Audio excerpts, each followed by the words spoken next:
Untuk itulah kita diciptakan di muka bumi. Wa ma khalaqtul jinna wal insa illa liya'budun. Allah berfirman, tidaklah aku ciptakan jin dan manusia kecuali untuk beribadah kepada-Aku. Adapun mengejar dunia, dunia tidak dibawa mati. Terbaring kita di kuburan, maka harta yang kita kumpulkan tidak ada yang diizinkan kecuali kain kafan yang melekat di badan.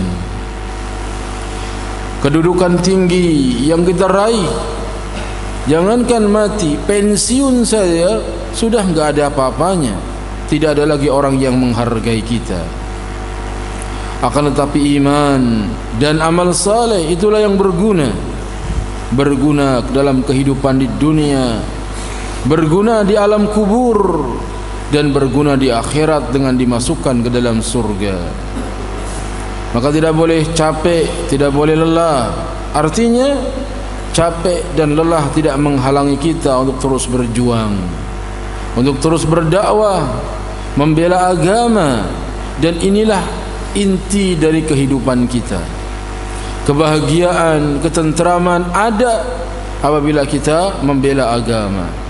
Walaupun banyak tantangan, walaupun banyak rintangan, kenikmatan itu terasa dalam hidup. Hidup ini ada artinya. Tetapi mereka yang jauh dari agama, maka pasti akan merasakan kehampaan dalam hidupnya, gak ngerti apa tujuannya. Semoga Allah Ta'ala menjadikan kita istiqamah di atas jalannya. Adapun pelajaran kita dari buku Jalan Golongan yang Selamat, sekarang masuk bab yang keberapa? Bab yang ke-9. Diberi judul Makna Ar-Rahman 'alal 'arsy istawa. Allah yang Maha Rahman bersemayam di atas arsy. Ini merupakan akidah yang wajib diyakini oleh setiap muslim dan muslimah. Sebab telah menyebar di mana-mana keyakinan bahwa Allah ada di setiap tempat. Bahkan ada yang mengatakan Allah ada di hati.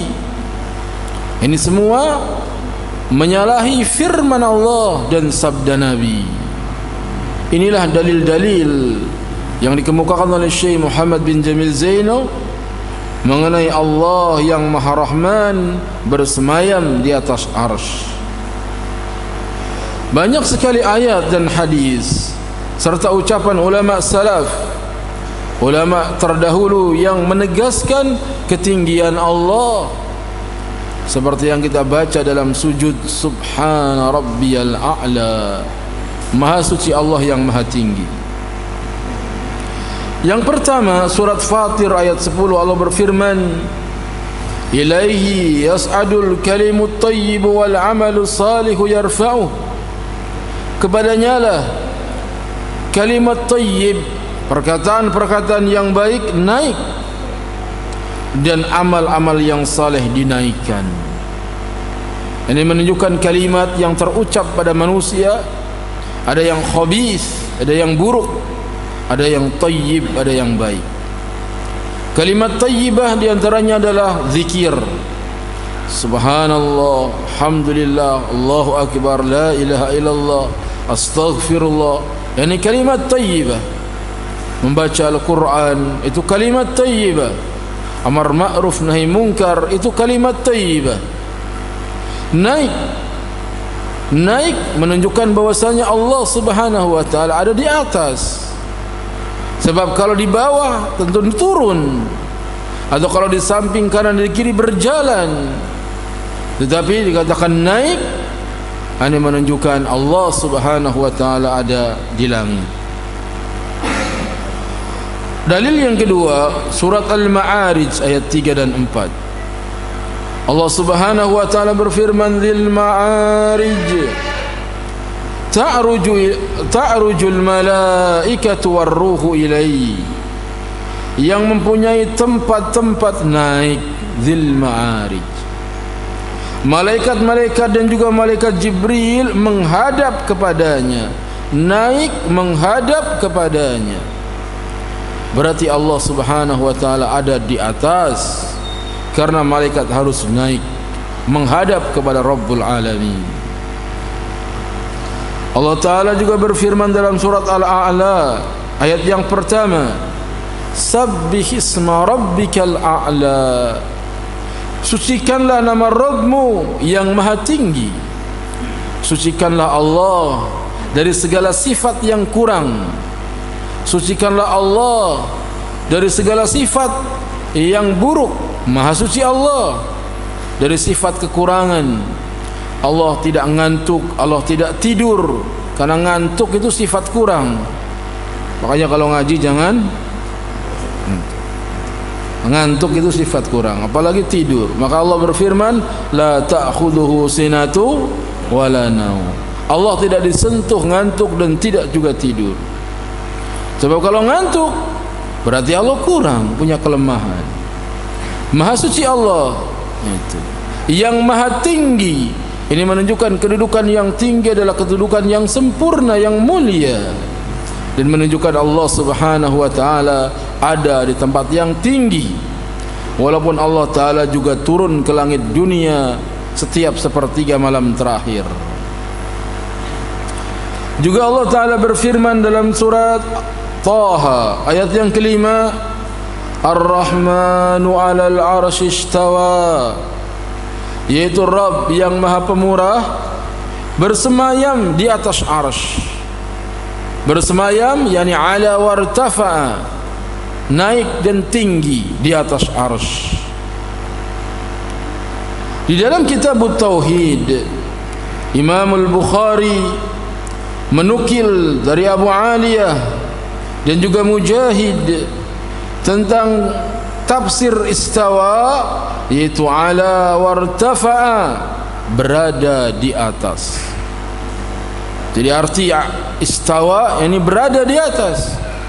Berarti Allah Rabbul Alamin, pencipta langit dan bumi, yang menghidupkan dan yang mematikan, yang memberi rizki, dia berada di atas arsy. Yang keenam, Rasulullah sallallahu alaihi wasallam berkhutbah pada hari Arafah, di tanggal 9 bulan Dzulhijjah, tatkala jemaah haji berkumpul di Arafah. Saat haji wada ini haji perpisahan. Disebut haji wada karena setelah tahun itu Nabi sallallahu alaihi wasallam wafat, sehingga berpisah dengan umatnya. Beliau sallallahu alaihi wasallam bersabda, ala hal balagh? Qalu na'am. Yarfa'u usbahu ila as-sama' wa yunakkibuha ilaihim wa yaqul Allahumma ashhad, Allahumma ashhad, Allahumma ashhad. Ingatlah, bukankah aku telah sampaikan? Berarti Nabi mengingatkan, la taj'alu ba'di kuffaran yadribu ba'dahum riqaba ba'd. Janganlah kalian kembali kafir, sebagian kalian saling memukul leher sebagian yang lain. Dan nasihat-nasihat yang lain agar berbuat baik kepada wanita, nasihat untuk menjauhi kesyirikan. Lalu Nabi SAW mengatakan, hal balaght, bukankah aku telah sampaikan? Para sahabat mengatakan, na'am, iya. Lalu Nabi mengangkat jarinya ke langit, lalu mengisyaratkan kepada para sahabatnya, Allahumma shahad, Allahumma shahad, Allahumma shahad. Ya Allah, saksikanlah, ya Allah, saksikanlah, ya Allah, saksikanlah. Menunjukkan Allah Ta'ala ada di langit. Nabi menunjukkan jarinya ke atas langit. Yang ketujuh, Rasulullah sallallahu alaihi wasallam bersabda, Innallaha kataba kitaban qabla an yakhluqal khalqa. Sesungguhnya Allah Ta'ala mencatat satu kitab sebelum menciptakan makhluk. Inna rahmati sabaqat ghadabi. Sesungguhnya rahmatku mendahului kemurkaanku. Rahmat Allah mendurhakai murkanya. Allah Ta'ala memiliki rahmat yang sangat banyak, 100 rahmat. Satu rahmat Allah diturunkan di muka bumi, lalu dibagi-bagi kepada manusia, binatang dan jin, mereka saling berkasih sayang.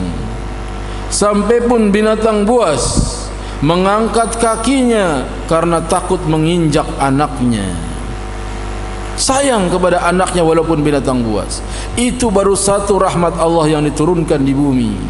Lalu bagaimana dengan rahmat Allah yang Allah Ta'ala sediakan di akhirat bagi orang-orang yang beriman? 99 rahmat Allah masih tersimpan untuk diberikan kepada kaum mukminin nanti di surga. Allah Ta'ala Maha Penyayang. Oleh karenanya rahmatnya mendahului murkanya.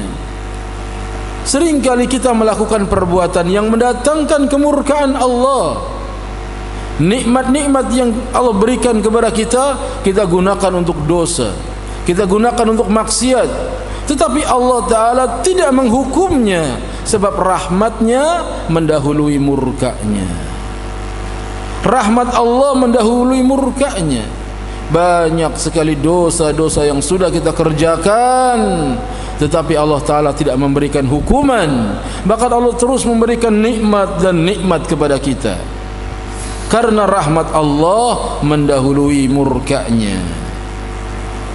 Fahuwa maktubun indahu fawqal arsy, dan itu tertulis di dalam satu kitab di atas arsy. Maktubun indahu, tertulis di sisi Allah. Fawqal arsy, di atas arsy. Di atas arsy menunjukkan Allah Subhanahu wa taala ada di atas arsy. Dari bumi ke langit itu 500 perjalanan, ketebalan langit 500 perjalanan, dari langit yang pertama sampai yang kedua 500 perjalanan, terus sampai langit yang ketujuh. Di atas langit yang ketujuh ada samudra, dasar samudra dengan permukaannya sama antara bumi dan langit, dan arsy Allah di atas samudra, dan Allah ada di atas arsy-Nya. Dan tidak ada sesuatu pun yang tersembunyi bagi Allah Rabbul Alamin. Allah Ta'ala berada di atas arsy, berpisah dengan makhluknya, tetapi Allah mengawasi kita dimanapun kita berada. Kok bisa? Karena Allahu Akbar, Allah Maha Besar. Langit yang 7, bumi yang 7, jika diletakkan di telapak tangan Allah yang Maha Rahman, seperti 7 butir biji sawi di telapak tangan kita. Kecil sekali bumi di hadapan Allah, sehingga Allah Subhanahu wa ta'ala mampu mengawasinya dimanapun kita berada, kapanpun kita berada. Yang ke-9, yang ke-8, Rasulullah sallallahu alaihi wasallam bersabda, "Ala ta'manuni wa ana aminun man fis sama?" Tidakkah kalian percaya kepadaku sedangkan aku adalah kepercayaan Allah yang ada di langit? Ya'tini khabarus sama'i sabaha wa masaa, datang kepadaku berita dari langit pagi dan sore. yakni wahyu turun kepada Nabi Muhammad SAW pagi dan sore. Kenapa kalian tidak percaya kepadaku, wahai orang-orang musyrikin, sedangkan aku adalah kepercayaan Allah yang ada di langit? Ini menunjukkan Allah Subhanahu wa taala berada di atas langit. Imam Al-Auza'i rahimahullah berkata, kami bersama banyak tabi'in. Tabi'in adalah muridnya sahabat. Sahabat adalah muridnya Rasulullah sallallahu alaihi wasallam. Kami bersama banyak tabi'in berkeyakinan sesungguhnya Allah yang maha agung sebutannya berada di atas arsy, dan kami beriman pada sifat-sifatnya sebagaimana yang terdapat dalam sunnah Rasulullah sallallahu alaihi wasallam. Hadis riwayat Baihaqi dengan sanad yang sahih. Jadi keyakinan para tabi'in meyakini Allah ada di langit, sedangkan kita beragama mengikuti mereka, mengikuti 3 generasi yang pertama, sahabat, tabi'in, tabi'ut tabi'in, dan orang-orang yang mengikuti jejak mereka sampai hari kiamat.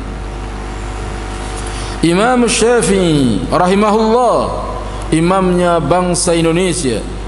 Mayoritas bangsa Indonesia mengaku bermadhab Syafi'i. Muhammad bin Idris Asy-Syafi'i, orang yang sangat cerdas, yang ilmunya sangat luas, sehingga dikatakan Asy-Syafi'i kasyamsh, Imam Syafi'i seperti matahari. Imam Syafi'i yang umur 9 tahun sudah hafal Al-Quran, itu pun masih mengeluhkan kepada gurunya Imam Waqi tentang jeleknya hafalannya. Katanya, syaqautu ila Waqi an su'i hifdhi, aku mengadu kepada Imam Waqi tentang buruknya hafalanku. Fa arsadani an tarkul ma'asi, lalu guruku menasihatiku untuk meninggalkan maksiat. Ini menunjukkan yang banyak membuat hafalan jadi hilang adalah banyaknya maksiat. Fa inna ilmallahi nurun fa nurullahi la yukhda lil 'asi. Sesungguhnya ilmu Allah itu cahaya, dan cahaya Allah tidak akan tembus kepada orang yang suka berbuat maksiat. Maka jauhilah dosa, jauhilah maksiat, karena itu yang menghalangi datangnya ilmu. Karena itu yang menghilangkan keberkahan ilmu. Karena maksiat yang menyebabkan dakwah terhambat. Tidak ada sebab lain dakwah ini terhambat kecuali karena dosa dan maksiat. Kalau perjalanan dakwah, perjuangan itu kalah, tidak ada sebab lain kecuali dosa dan maksiat yang kita lakukan. Makanya Umar bin Al-Khattab senantiasa mengajukan pertanyaan apabila pasukannya pulang perang dan kalah. Apa katanya? Dosa apa yang kamu lakukan? Dosa apa yang kamu lakukan sehingga kalian kalah perang? Sunnah nabimu yang mana yang kamu tinggalkan sehingga kamu kalah perang? Maka Imam Syafi'i dibimbing oleh gurunya Waqi untuk meninggalkan maksiat. Kata beliau rahimahullah, Imam Syafi'i, sesungguhnya Allah bersemayam di atas arsy-Nya di langit. Dia mendekati makhluknya sekehendaknya, dan Allah turun ke langit dunia dengan sekehendaknya. Kapan saja Allah mau turun, Allah turun. Tidak ada yang bisa mengatur Allah, dan tidak ada yang boleh bertanya kepada Allah. La yus'alu amma yaf'alu wa hum yus'alun. Allah tidak ditanya kenapa dia berbuat, tetapi kitalah yang akan ditanya. Yang ke-11, Imam Abu Hanifah berkata, barang siapa yang mengatakan aku tidak mengetahui Tuhanku berada di langit atau di bumi, saya enggak tahu apakah Allah di langit atau di bumi, maka dia telah kafir. Orang yang mengatakan begitu, kata Imam Abu Hanifah, dia telah kafir.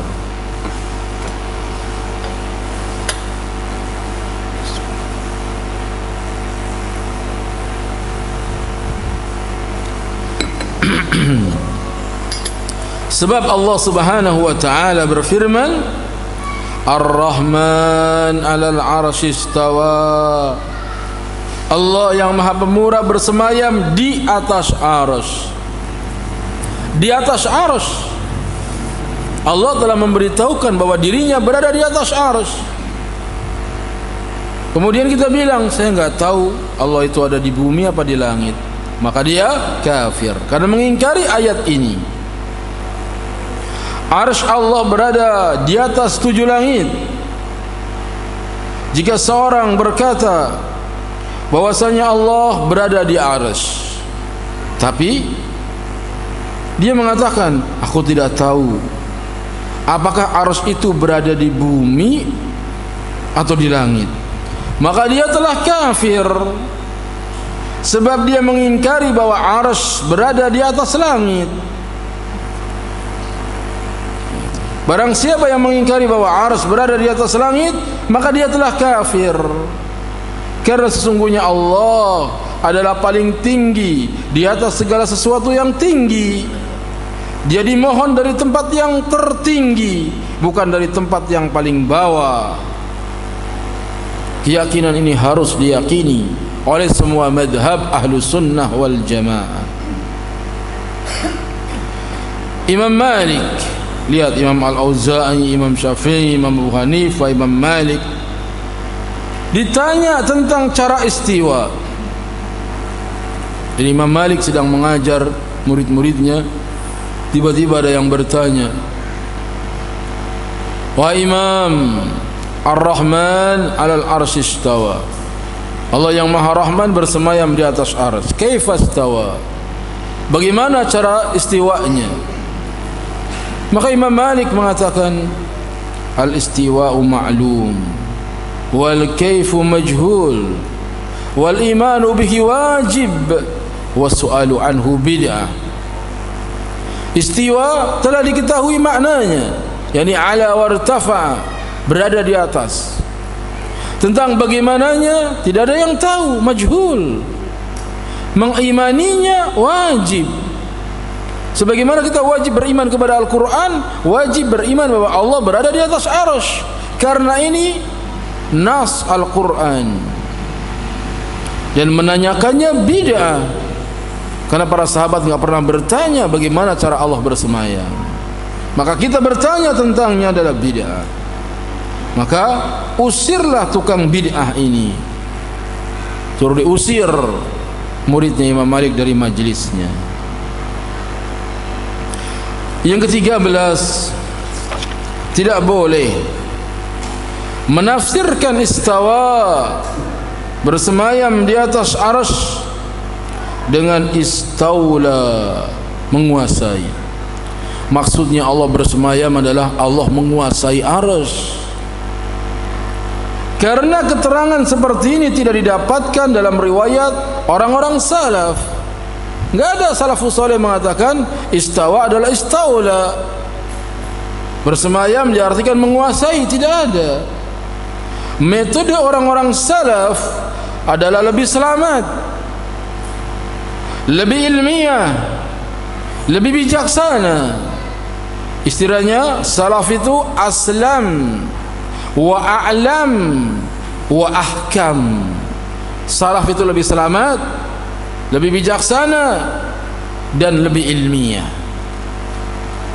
Imam Ibn Al-Qayyim Al-Jauziyah berkata, sesungguhnya Allah telah memerintahkan kepada orang-orang Yahudi agar mengatakan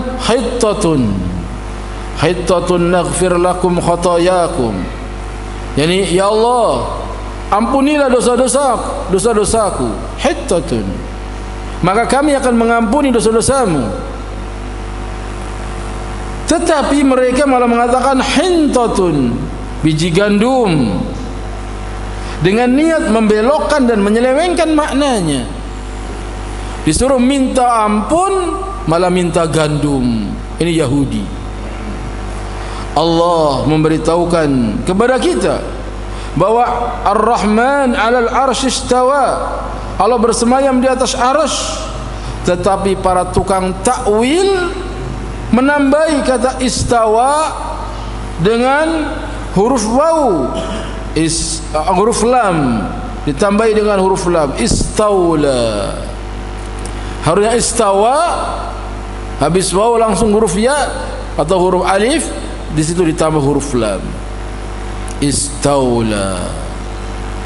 Maka kata Imam Ibnul Qayyim, perhatikanlah betapa persis penambahan nun, penambahan lam yang mereka lakukan istawa menjadi istaula dengan penambahan nun yang dilakukan oleh orang Yahudi, khittatun menjadi hintatun.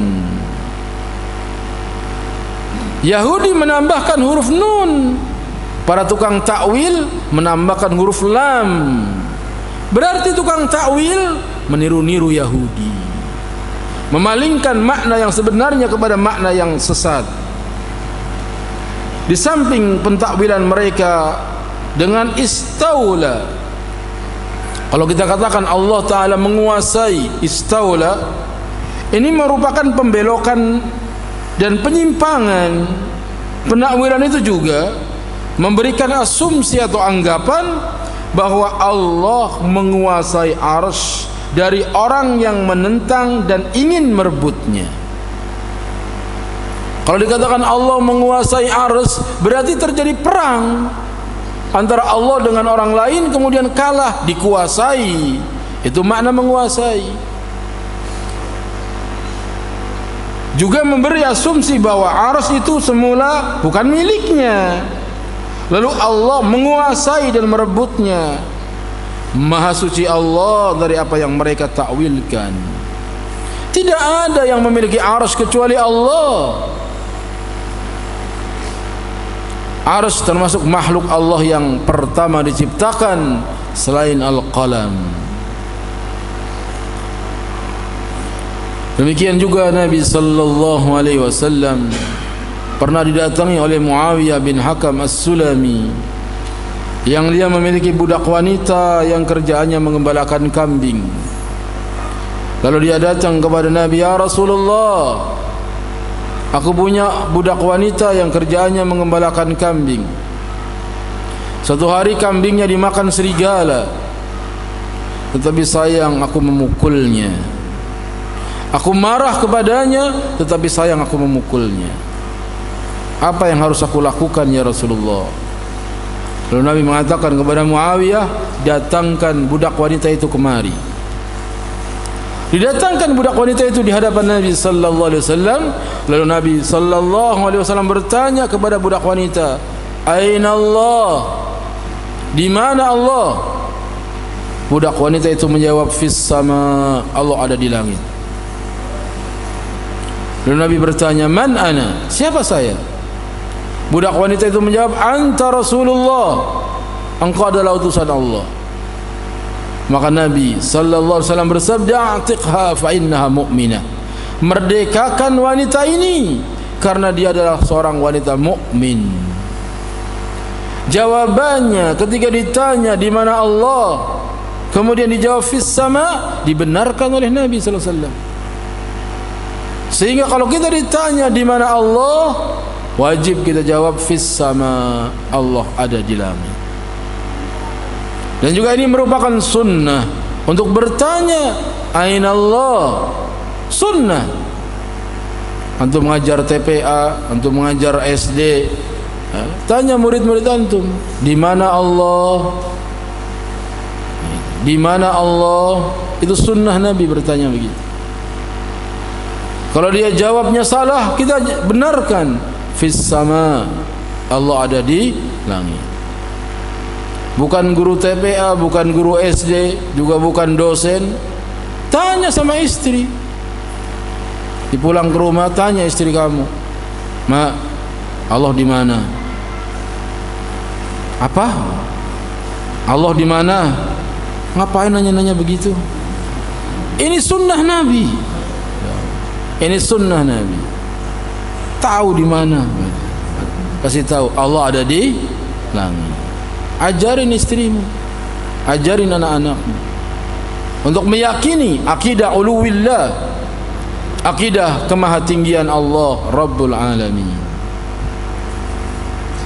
Nah, ini bagian dari tauhid. Tauhid asma wa sifat, meyakini Allah ada di langit. Selanjutnya bab yang ke-10, urgensi tauhid. Ini pentingnya kita mempelajari tauhid. Kenapa sih dakwahnya tauhid terus? Karena ini dakwah yang terpenting, dakwahnya para nabi dan rasul. Memang kalau mengikuti bisikan hawa nafsu dan bisikan-bisikan yang lain, dakwah yang lain jangan tauhid terus. Waspada dengan bisikan itu, karena dia telah mengajak kepada dakwah kepada selain yang terpenting. Bisikan dari jamaah, bisikan dari panitia. Jangan tauhid terus. Tauhid nggak boleh ditinggalkan. Dakwah apa saja silahkan, tetapi tauhid tidak boleh ditinggalkan. Karena sangat pentingnya tauhid.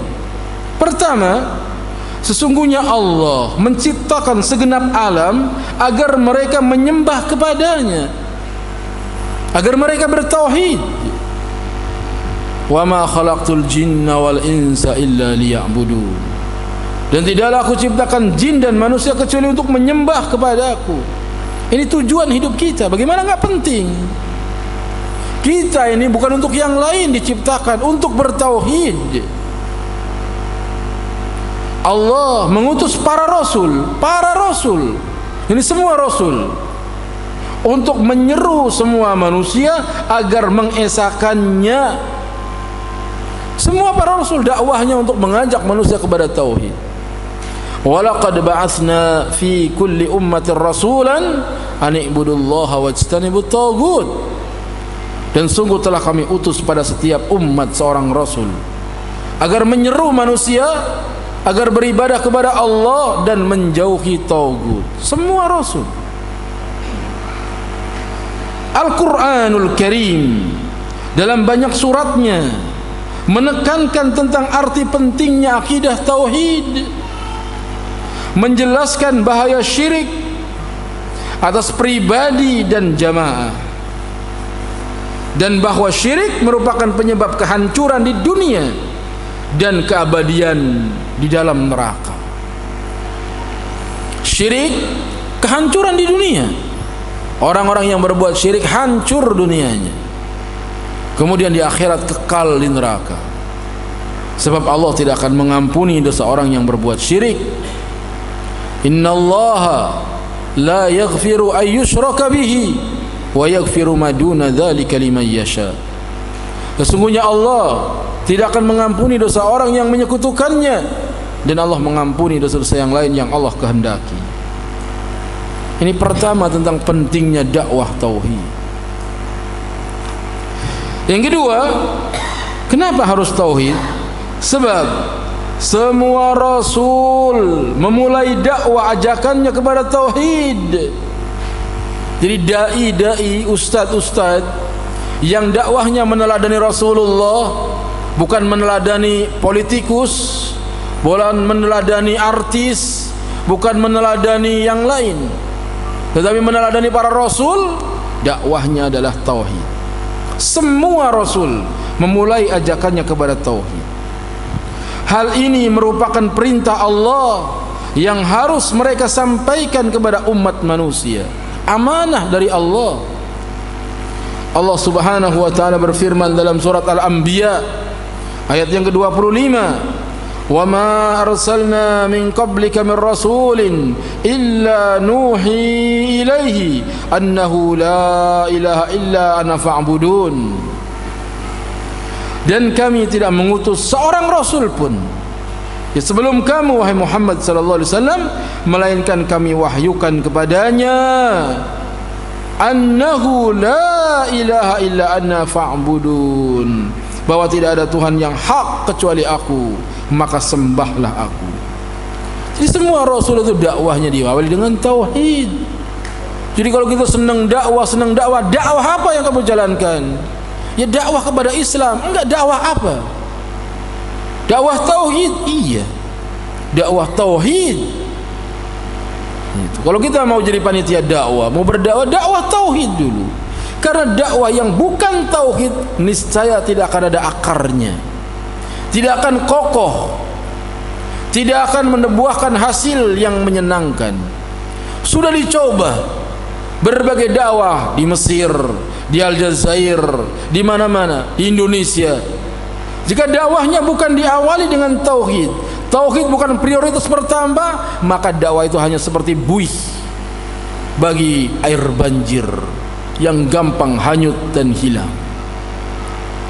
Tetapi dakwah yang ditegakkan di atas tauhid, seperti dakwahnya Syekh Muhammad bin Abdul Wahhab, maka melahirkan keberhasilan yang gemilang. Dan masih kita saksikan sampai hari ini. Kerajaan Saudi, satu-satunya negara Islam yang menerapkan hukum Islam. Saudi itu asal dari Saudi, keluarga Ibnu Saud, yang membela dakwahnya Syekh Muhammad bin Abdul Wahhab. Tatkala Syekh Muhammad bin Abdul Wahhab berdakwah di Dir'iyah dan di tempat-tempat lain di Mekah, diusir dari suatu tempat, dari suatu tempat diusir, mau dibunuh, sampai ke tempatnya Ibnu Saud. Ketika Syekh Muhammad datang ke sana, dipanggil Syekh Muhammad bin Wahhab, kamu boleh berdakwah di sini. tetapi jangan ganggu kekuasaanku. Kata Syekh Muhammad bin Abdul Wahab, darah dibaras dengan darah. Jadi kita akan saling membela. Kemudian jangan larang kami menarik pajak. Kata Syekh Abdul Wahab, adapun pajak Allah Ta'ala memberikan ganti yang lebih baik, yaitu zakat. Dan seterusnya terjadi dialog, akhirnya kerjasama antara Syekh Muhammad bin Abdul Wahab dengan Ibnu Saud, dan mereka berdakwah untuk memberantas kesyirikan. Kubur-kubur dikeramatkan, dihancurkan dengan dibela oleh penguasanya. Maka lahirlah kerajaan Saudi. Ini akibat dakwah daripada dakwah tauhid. Allah Subhanahu wa taala memberikan keberkahan, kemakmuran kepada negerinya. Menjadi negeri yang kaya raya. Sekolah gratis di sana. Mana kita sekolah gratis? Listrik, bensin murah, semurah-murahnya. Bensin 1 real 2 liter. 1 real 2 liter. 1 real 3.000 perak. 2 liter berarti seliter berapa? 1.500. Murah. Negeri yang ditegakkan tauhid niscaya akan makmur. Akan makmur. Makanya kalau kita ingin membangun kemakmuran dunia dan akhirat, dakwah tauhid. Tanamkan tauhid pada diri kita. Selama 13 tahun Rasulullah sallallahu alaihi wasallam tinggal di kota Mekah. Selama itu beliau mengajak kaumnya untuk mengesahkan Allah, mengajak manusia untuk bertauhid, memohon hanya kepadanya semata, tidak kepada yang lain. Di antara wahyu yang diturunkan kepada beliau saat itu adalah Qul innama ad'u rabbi wala usyriku bihi ahada. Katakanlah sungguhnya aku hanya menyembah Rabbku dan aku tidak mempersekutukan sesuatu pun dengannya. Katakanlah sesungguhnya aku Nabi Muhammad sallallahu alaihi wasallam hanya menyembah Rabbku, hanya menyembah Allah. Baik penyembahan dalam urusan rububiyah, uluhiyah maupun asma wa sifat. Tidak menyekutukannya dengan sesuatu pun dengannya.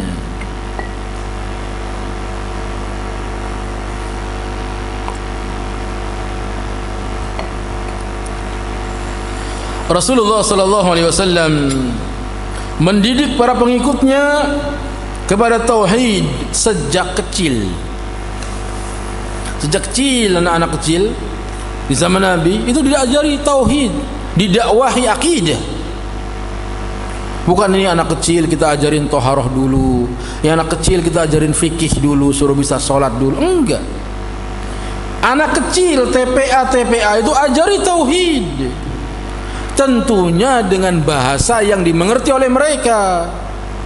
Diajari untuk mengucapkan la ilaha illallah, diajari untuk mengucapkan la ilaha illallah, kemudian dipahamkan maknanya dari kecil. Rasulullah sallallahu alaihi wasallam mendidik anak pamannya, ini sepupunya Abdullah bin Abbas. Kata beliau, idza sa'alta fas'alillah wa idza ista'anta fasta'in billah. Bila kamu meminta, mintalah kepada Allah, dan bila kamu memohon pertolongan, maka mohonlah pertolongan kepada Allah. Ajarkan anak-anak kita. Kalau anak kita minta sepatu, bilang, berdoa kamu kepada Allah, ya Allah saya minta sepatu, ya Allah saya minta sepatu. Begitu. Nanti kalau dia sudah berdoa, baru kita belikan. Ajarkan. Naik ojek kehujanan, suruh doa biar bisa punya mobil. Gitu. Doa anaknya, ya Allah moga-moga bapak punya mobil ya Allah. Jangan doa salah. Anak nangis ditanya kenapa? Gitu. Mama nakal, doain, ya Allah biar punya mama lagi. Maunya bapaknya.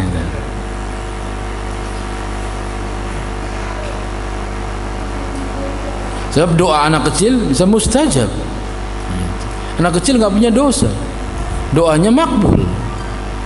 Kalau doain semoga bapak punya mama lagi, kata bapaknya amin.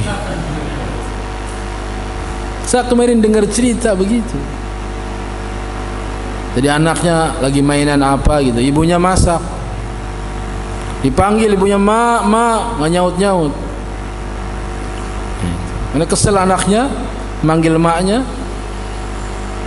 nggak datang, maknya, anaknya doa katanya, ya Allah, moga-moga bapak punya mama lagi gitu. Bapaknya lagi baca buku, amin gitu. Maknya langsung keluar, ngomong apa kamu? Jadi anak kecil doanya apa? Mustajab. Anak kecil punya dosa. Ini dia, idza sa'alta fas'alillah wa idza sta'anta fasta'in billah. Kalau kamu minta, mintalah kepada Allah. Apabila kamu minta tolonglah kepada Allah.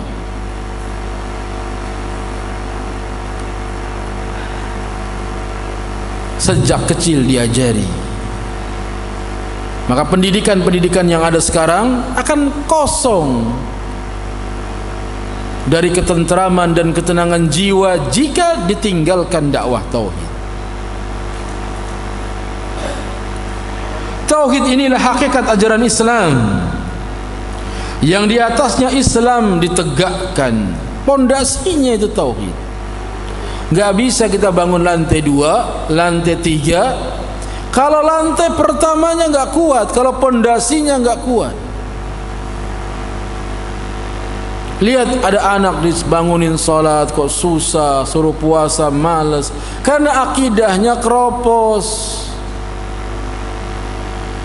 Kalau dia yakin tentang keberadaan Allah, yakin tentang surga dan neraka, takut anak nggak sholat. Takut itu anak mau berbuat dosa dan maksiat. Takut karena akidah mendalam di hatinya. Kok susah sekali? Karena jarang menerima pelajaran akidah. Makanya penting sekali anak-anak TPA, anak-anak TK diperdengarkan tauhid, disampaikan kisah-kisah para nabi, sampaikan kisah-kisah para nabi, disampaikan kisah sahabat, kisah para tabi'in, agar membekas di benak mereka.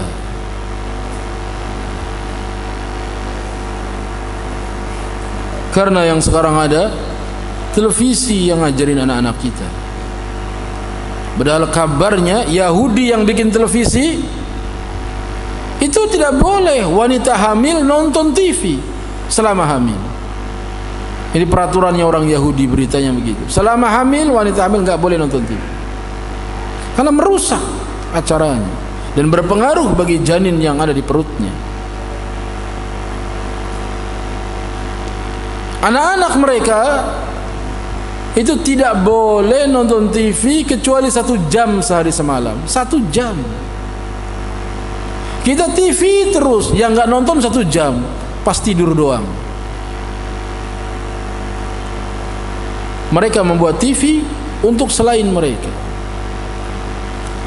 Termasuk katanya yang ciptakan WhatsApp itu Yahudi, tujuannya untuk dinding ratapan. Mereka meratap di WhatsApp itu. Sekarang yang banyak meratap umat Islam. Sabar ya nak, mama lagi cari utangan. Statusnya begitu.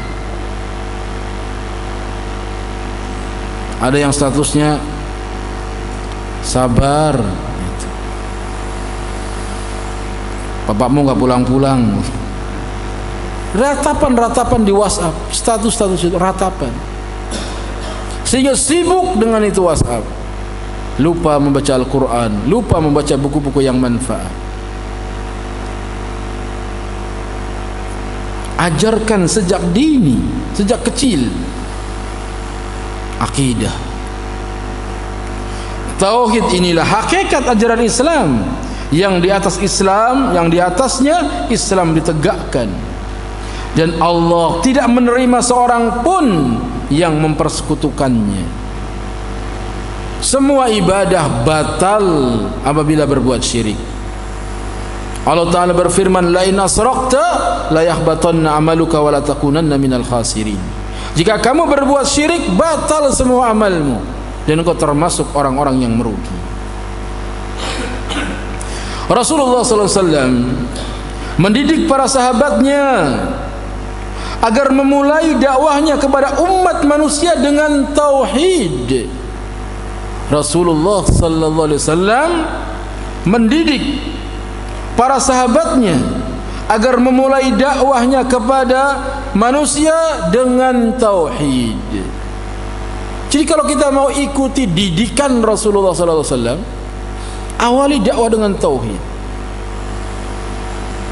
Maka nanti akan disebutkan oleh Syekh Muhammad bin Jamil Zaino tentang tingkatan-tingkatan ulama terhadap tauhid. Di antaranya ada ulama yang paham tauhid, ngerti arti pentingnya tauhid, tetapi dia meremehkan tauhid, sehingga dakwahnya tidak dimulai dari tauhid, padahal dia ngerti tauhid. Nanti kita akan lewati insyaallah.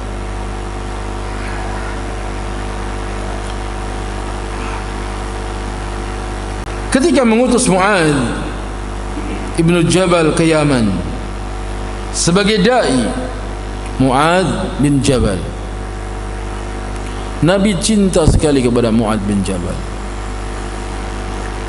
Suatu hari Nabi mengatakan, inni la uhibbuka ya Mu'adz, sesungguhnya aku sangat mencintaimu wahai Mu'adz. La tada' dubura kulli salat an taqul Allahumma a'inni ala dzikrika wa syukrika wa husni ibadatik. Jangan kau tinggalkan setiap selesai solat doa Allahumma a'inni ala dzikrika wa syukrika wa husni ibadatik, atau doa yang diajarkan oleh Abu Bakar. Mu'adz bin Jabal, pimpinan para ulama. Nanti di hari kiamat, orang yang suka azan ada pada rombongannya Bilal. Para ulama ikut rombongannya Mu'adz. Berbaris para ulama, Mu'adz di depan sejauh lemparan tombak. Orangnya tampan Mu'adz bin Jabal, berseri-seri wajahnya. Kalau berbicara nampak bersinar giginya, sehingga orang-orang senang berkerumun kepadanya. Maka dialah yang diutus untuk berdakwah. Yang diutus untuk berdakwah Mu'adz bin Jabal. Karena memang seorang dai begitu, harus punya penampilan yang menarik yang membuat orang-orang suka. Mu'adz bin Jabal dinasihati, falyakun awwala ma tad'u ilaihi syahadatan la ilaha illallah. Hendaknya yang pertama kali dia dakwahkan adalah mengajak manusia untuk bersyahadat la ilaha illallah. Kelengkapannya Nabi mengatakan, innaka ta'ti qauman min ahlil kitab, sesungguhnya engkau akan mendatangi kaum ahli kitab. Faltakun awwala ma tad'uhum ilaihi syahadatu la ilaha illallah. Hendaknya yang pertama kali kamu dakwahkan kepadanya syahadat la ilaha illallah. Wa fi riwayatin, dalam satu riwayat, ila ayyuhidullah, agar mereka mentauhidkan Allah. Maka ditulis oleh Syekh Rabi bin Hadi al-Wad'i, manhajul anbiya fi dakwah ila Allah, metode para nabi dalam berdakwah kepada Allah. Semuanya para nabi dakwahnya diawali dengan tauhid. Makanya kita berdoa kepada Allah agar kita istiqomah mendakwahkan tauhid sampai mati di atas tauhid. Yang keempat, sesungguhnya tauhid tercermin dalam kesaksian bahwa tidak ada Tuhan yang berhak disembah melainkan Allah, dan Muhammad adalah utusan Allah. Maknanya tidak ada yang berhak disembah selain Allah. Dan tidak ada ibadah yang benar kecuali apa yang diajarkan oleh Rasulullah sallallahu alaihi wasallam. Tidak ada ibadah yang benar kecuali apa yang diajarkan oleh Rasulullah sallallahu alaihi wasallam. Kalimat syahadat inilah yang bisa memasukkan orang kafir ke dalam agama Islam. Orang kafir kalau dia mengucapkan asyhadu an la ilaha illallah asyhadu anna muhammadar rasulullah, maka dia masuk Islam. Yang tadinya halal darahnya jadi haram darahnya, karena ia adalah kunci surga. Miftahul jannah la ilaha illallah. Kuncinya surga adalah la ilaha illallah. Ia akan mengantarkan orang yang mengikrarkannya ke surga selama tidak merusaknya dengan perbuatannya. Karena syahadat ini ibarat taharah, ibarat wudu.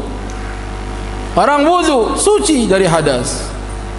Kalau dia rusak dengan buang hadas, batal wudunya. Syahadat juga begitu. Orang sudah bersyahadat, bersaksi bahwa tidak ada Tuhan yang berhak diibadahi dengan benar kecuali Allah, kemudian dia berbuat syirik, batal syahadatnya. Sehingga ada pembatal-pembatal Islam. Melakukan kekafiran, melakukan kesyirikan, atau murtad ke dalam agama yang lain, ini membatalkan Islam. Tidak mengkafirkan orang kafir dan seterusnya. Apabila mati di atas tauhid, surga tempat kembalinya. Maka Nabi mengatakan, "Man kana akhiru kalamihi la ilaha illallah, dakhulal jannah." Barang siapa yang akhir ucapannya la ilaha illallah, dia masuk surga. Yang kelima, orang-orang kafir Quraisy. Quraisy bangsa paling mulia di Mekah. Dan Nabi Muhammad sallallahu alaihi wasallam dari suku Quraisy. Orang-orang kafir Quraisy pernah menawarkan kepada Rasulullah sallallahu alaihi wasallam kekuasaan. Wahai Rasulullah, mereka enggak panggil Rasulullah, wahai Muhammad, kalau kamu ingin jadi raja, engkaulah raja kami. Asal jangan kamu dakwah tauhid. Jangan menghina-hina berhala kami.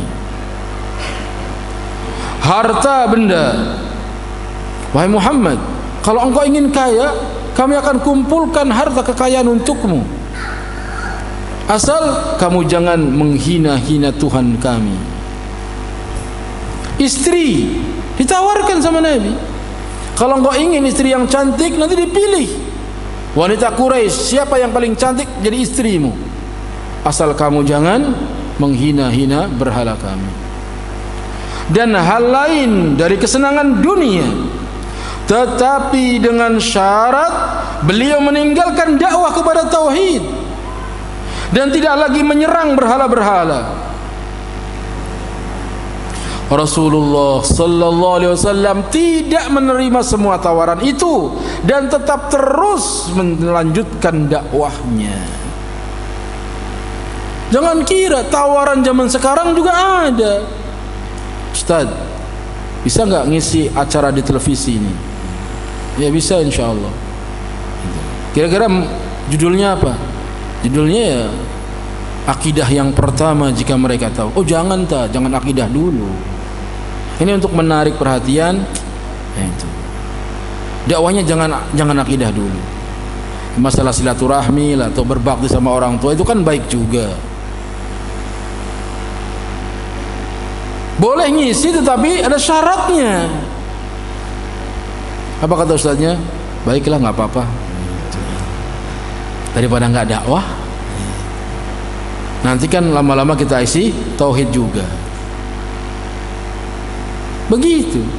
Karena Nabi enggak tolak dakwah tauhid yang pertama. Menakjubkan saya Ustaz Yazid bin Abdul Qadir Jawas diizinkan berdakwah di Dewan Dakwah. Apa yang disuruh diajarkan? Kitab Riyadhus Shalihin. Tiap hari Selasa sore waktu itu. Beliau ajarkan Riyadhus Shalihin. Tapi sebelum Riyadhus Shalihin, beliau buka dulu kitab Fathul Majid. Kitab Tauhid 1 jam atau setengah jam, baru Riyadhus Shalihin. Tauhid, kemudian baru Riyadhus Shalihin. Begitu. Dan luar biasa keberkahan dakwahnya nampak sekarang ini. Setelah berlalu puluhan tahun, dari tahun 90-an sampai sekarang 20 tahun, itu dakwah tauhid, di mana-mana ajarkan tauhid. Enggak bosan itu orang dakwah tauhid. Buktinya penuh majelis beliau di mana-mana. Maka jahil orang yang mengatakan dakwah tauhid itu kering, enggak asyik, dakwah tauhid itu kaku. Enggak, orang senang dengan dakwah tauhid. Itu buktinya. Di mana beliau ada kata tabligh akbar, penuh. Padahal yang beliau ajarkan senantiasa mengajarkan tauhid. Maka jangan khawatir, orang yang membela agama Allah, Allah Ta'ala pasti akan menolong kita. Maka tidak mengherankan dengan sikap tegas itu, beliau bersama segenap sahabatnya menghadapi banyak gangguan, banyak siksaan dalam perjuangan dakwah. Iya, kalau kita tegas, tegakkan tauhid, ya pasti akan ada kata-kata miring, akan ada celaan dan hinaan dan tuduhan. Lagu lama, udah biasa yang seperti itu. Sampai datang pertolongan Allah dengan kemenangan dakwah tauhid setelah berlalu masa 13 tahun. 13 tahun. Setelah itu kota Mekah ditaklukkan dan berhala-berhala dihancurkan. Hijrah Nabi dari Mekah ke Madinah diawali dengan persiapan dakwah. Diutuslah Mus'ab bin Umair. Diutuslah Mus'ab bin Umair, seorang pemuda yang tampan, anaknya orang kaya raya, ibunya sangat disegani, bahkan ditakuti. Mus'ab bin Umair waktu pemuda, bajunya sangat indah, kalau keluar rumah minyak wanginya sangat harum, sehingga kalau dia berjalan di satu jalan, lalu kita lewat jalan itu, tercium baunya. Mus'ab habis lewat sini nih, nah itu bau harumnya belum hilang. Mus'ab bin Umair orangnya ramah, sehingga pertemuan pemuda Quraisy rasanya enggak lengkap kalau Mus'ab belum hadir. Selalu ditunggu-tunggu kedatangannya. Ketika mendengar Muhammad sallallahu alaihi wasallam berdakwah di rumahnya Arqam bin Abil Arqam, Mus'ab bin Umair masuk. Kemudian mendengarkan Nabi membacakan Al-Quran, mulailah keimanan masuk ke dalam tubuhnya. Dikatakan oleh penulis sejarah, awan keimanan datang ke atasnya, kemudian turun menjadi hujan hidayah dan membasahi seluruh tubuh Mus'ab bin Umair, sehingga begitu dia masuk Islam, dia merasakan tanggung jawab besar jadi seorang muslim untuk mendakwahkan agama.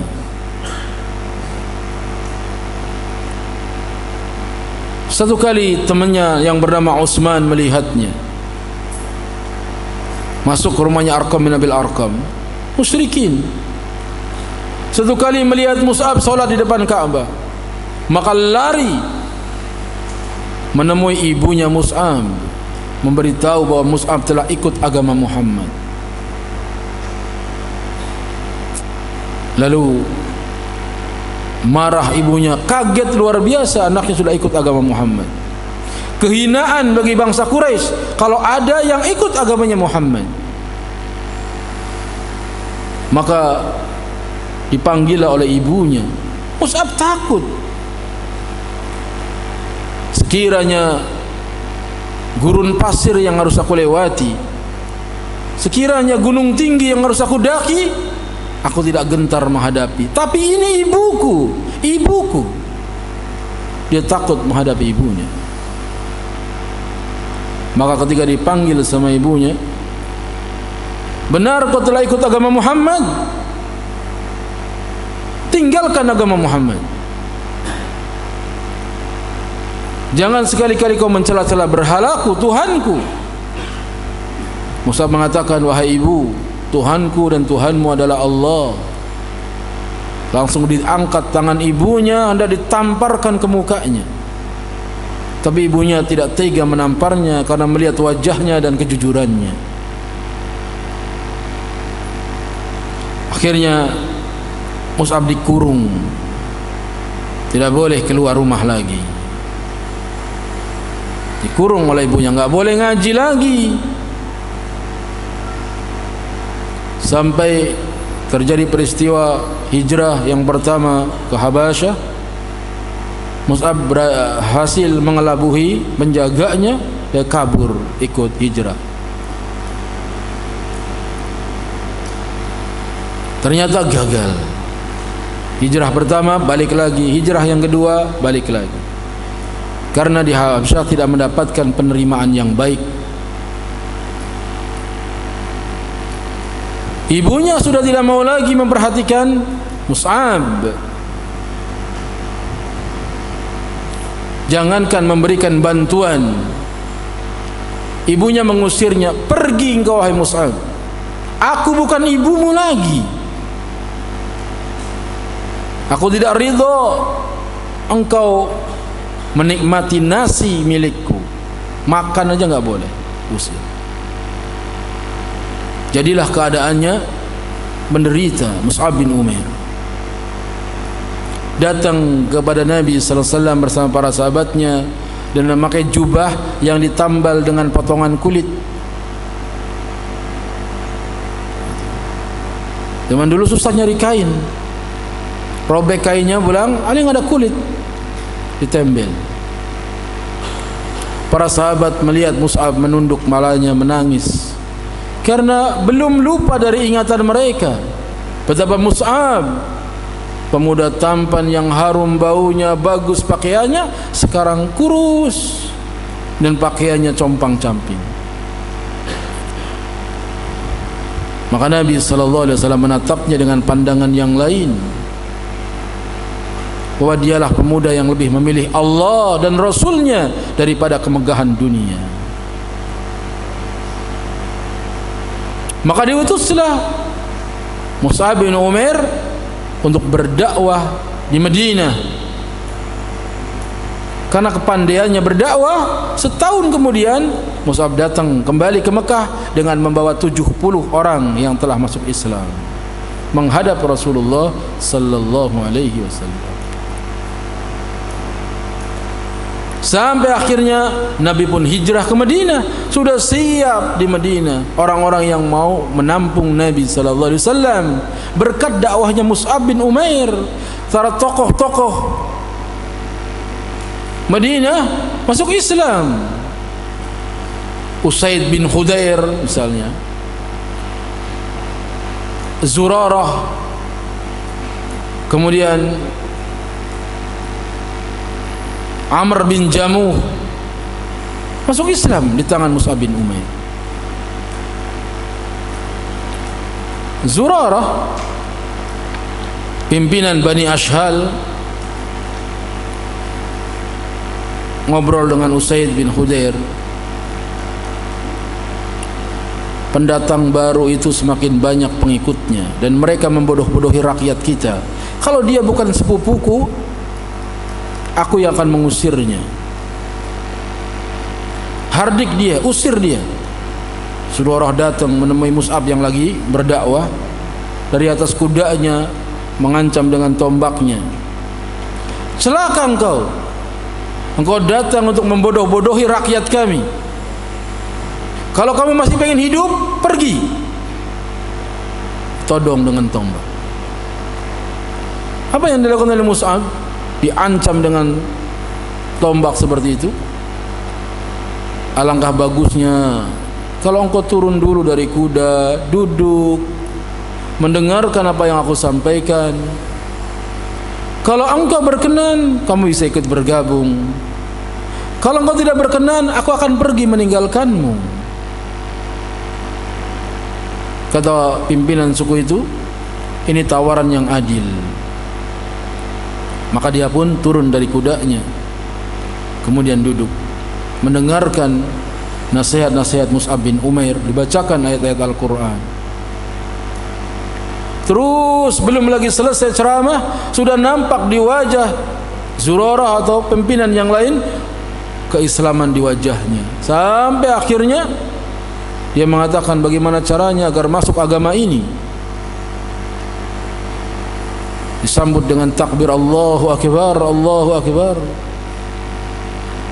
Kata Mus'ab, engkau mandi, bersihkan pakaianmu, kemudian ucapkan asyhadu an la ilaha illallah wa asyhadu anna Muhammadar Rasulullah. Masuk Islam. Lalu dia datang kepada saudaranya, kata pimpinan suku itu, di sana ada orang yang kalau dia masuk Islam pasti pengikutnya akan Islam semua. Maka dia pun berdakwah dan akhirnya masuk Islam. Baru akhirnya Nabi SAW diizinkan hijrah dari Mekah ke Madinah. Setelah di Madinah sudah siap untuk menolong dan membela Nabi SAW. 13 tahun di Mekah, kemudian berdakwah di Madinah. Beberapa tahun kemudian datanglah Nabi SAW ke Mekah, sampai datang pertolongan Allah dengan kemenangan dakwah tauhid. Setelah berlalu 13 tahun, sesudah itu kota Mekah ditaklukkan dan berhala-berhala dihancurkan. Datang Nabi dari Madinah ke Mekah dengan 10.000 pasukan. Bendera-bendera mereka, obor mereka kelihatan di malam hari di tengah padang pasir perjalanan dari Madinah ke Mekah. Orang-orang Quraisy melihat obor yang banyak dan panjang bertanya, siapa mereka itu? Siapa mereka? Kelihatan di malam hari. Mereka mengatakan itu Muhammad dan rombongannya. Muhammad, orang yang kemarin kita kejar-kejar. Ketakutan mereka. Belum lagi sampai ke Mekah, orang udah takut. Lihat rombongan yang sangat banyak. Masuk Nabi SAW ke kota Mekah. Tidak ada yang diperangi oleh Nabi kecuali yang menghadang di jalan. Dan Nabi mengatakan, siapa yang masuk Masjidil Haram aman, siapa yang masuk rumahnya Abu Sufyan aman. Waktu itu Abu Sufyan masih kafir, tapi disebut-sebut oleh Nabi, siapa yang masuk rumahnya Abu Sufyan aman. Senang Abu Sufyan, disebut-sebut namanya, akhirnya dia masuk Islam. Begitu dakwah Nabi. Ada tokoh setempat itu dimuliakan, diagungkan. Harusnya kita itu kalau diundang dakwah di sebuah tempat, di sana itu ada ustadznya, di sana ada kiainya. Hendaknya kita menghormati tokoh setempat. Kepada yang terhormat Bapak RT, kepada yang terhormat Bapak RW, sebut namanya. Kepada tokoh masyarakat Pak Ahmad misalnya namanya, sebut. Senang itu Pak Ahmad disebut namanya. Kita enggak, dakwah enggak pernah basa-basi. Duduk langsung, innal hamdalillah nahmaduhu wa nasta'inuh. Orang lihat dakwah apaan? Kullu bid'atin dhalalah wa kullu dhalalatin finnar. Panas kupingnya mereka. Kurang basa-basinya. Rasulullah SAW mengajarkan yang baik. Siapa yang masuk ke rumahnya Abu Sufyan aman. Disebut-sebut padahal itu orang kafir. Adab, akhlak yang seperti ini kita ini jauh. Bahkan kita ketemu aja sama mereka enggak assalamualaikum. Bid'ah itu. Sesama kaum muslimin saudara kita, tunjukkan akhlak yang baik. Tersenyum jika berjumpa, berjabat tangan. Begitu. Orang kafir saja Nabi bergaul dengan baik. Kecuali kafir harbi, orang kafir yang memerangi umat Islam. Lebih baik akhlaknya dengan orang kafir sekalipun kalau dia kafir zimmi. Nabi mengatakan, "Man qatala mu'ahadan lam yarih raihatal jannah." Barang siapa yang membunuh orang kafir yang ada hubungan damai dengan kaum muslimin, dia tidak akan mencium bau surga. Dia dilindungi sekali sama Nabi. Kita jangankan sama orang kafir, sama-sama muslim, angkuh, sombong. Rasulullah SAW tidak demikian. Akhirnya dihancurkan berhala-berhala yang digantung di Baitullahil Haram. Dihancurkan.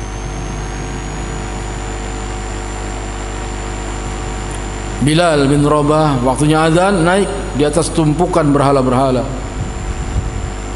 lalu mengumandangkan azan, Allahu Akbar, Allahu Akbar. Suara itu dibawa oleh angin di Mekah, terdengar oleh penduduk Mekah. Ini dia budak hitam yang kemarin kita siksa, sekarang jadi mulia seperti ini. Kagum mereka. Perubahan yang luar biasa dengan dakwah tauhid.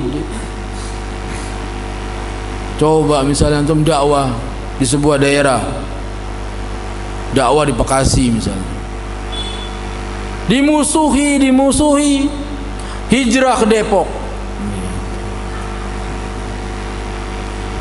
Di Depok dakwah pengikut banyak, 10.000. Datang ke Bekasi, ngeper orang Bekasi, 10.000 datang. Begitu dakwahnya Rasulullah SAW. Dakwah di satu tempat tidak berhasil, pindah ke tempat yang lain. Jangan mempertahankan di tempat yang kita susah berdakwah. Bumi Allah luas. Ketika itu Rasulullah sallallahu alaihi wasallam membacakan firman Allah Ta'ala, "Wa qul ja'al haqq wa zaqal batil, innal batila kana zahuqa." Dan katakanlah yang benar telah datang dan yang batil telah lenyap. Sesungguhnya yang batil itu sesuatu yang pasti lenyap. Kemenangan diraih oleh Nabi kita Muhammad sallallahu alaihi wasallam. Yang keenam, tauhid adalah tugas setiap muslim dalam hidupnya. Setiap muslim masuk Islam, tauhid, la ilaha illallah. Dalam hidupnya seorang muslim harus mendakwahkan tauhid. Meninggal dunia, laqinu mautakum bila ilaha illallah. Talqin orang yang mau mati di antara kalian ucapan la ilaha illallah. Seorang muslim memulai hidupnya dengan tauhid dan meninggalkan hidup ini dengan tauhid pula. Maka orang yang mau meninggal bukan dibacakan surat Yasin, tetapi dibacakan la ilaha illallah. Dituntun dia suruh mengucapkan la ilaha illallah, agar akhir hidupnya adalah kalimat la ilaha illallah. Tugasnya di dalam hidup ini adalah mendakwahkan, menegakkan tauhid. Wa ma khalaqtul jinna wal insa illa liya'budun. Karena tauhid mempersatukan orang-orang yang beriman dan menghimpun mereka dalam satu wadah kalimat tauhid. Jadi dakwah tauhid itu bukan memecah belah. Dakwah tauhid adalah dakwah yang menyatukan kaum muslimin. Kita memohon kepada Allah semoga menjadikan kalimat tauhid sebagai akhir dari ucapan kita. Semoga kalimat tauhid menjadi akhir ucapan kita di dunia, ini husnul khatimah, serta mempersatukan umat Islam dalam satu wadah kalimat tauhid. Amin ya rabbal alamin. Selanjutnya keutamaan tauhid. Kenapa sih harus tauhid? Karena dakwah ini adalah dakwah yang paling utama. Dengan tauhid orang akan mendapatkan hidayah Dengan tauhid orang akan mendapatkan keamanan. Siapa yang merasakan ketakutan dalam hidup, pasti sebabnya karena tauhidnya lemah. Lihat kalau orang yang lemah tauhidnya, takut menghadapi masa depan, sampai mau nikah aja takut, makanya nggak nikah-nikah. Karena tauhidnya lemah. Orang kalau tauhidnya lemah, kerja juga nggak beres. Kerja juga nggak beres. Tauhidnya lemah. Mau jadi supir, takut kalau nabrak gimana. Nggak mau jadi supir. Mau nyangkul, takut encok gitu. Nggak nyangkul juga. Kerja apa maunya? Dagang, takut rugi. Akhirnya nggak ngapa-ngapain, nganggur. Ini akibat dari mental yang lemah. Tauhidnya kurang. Kalau orang yang bertauhid kuat, dagang, nggak takut. Di antara kesuksesan pedagang itu berani belanja barang, tapi dengan perhitungan. Ini barang busuk, ini barang yang nggak busuk. Makanya mau dagang berani, jangan tanggung-tanggung untuk dagang. Dagang batu, dagang pasir, dagang semen, toko material. Itu nggak ada yang bangkrut. Antum punya modal, buka dagang toko material, insya Allah diberkahi. Karena batu kehujanan, kepanasan tambah bersih.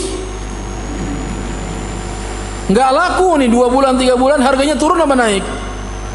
Naik. Mereka itu mata-mata sipit yang pada dagang material. Kenapa bukan antum? Saya pengen kalau nggak ngajar sibuk begini, dagang material. Hubungi itu supir-supir truk itu.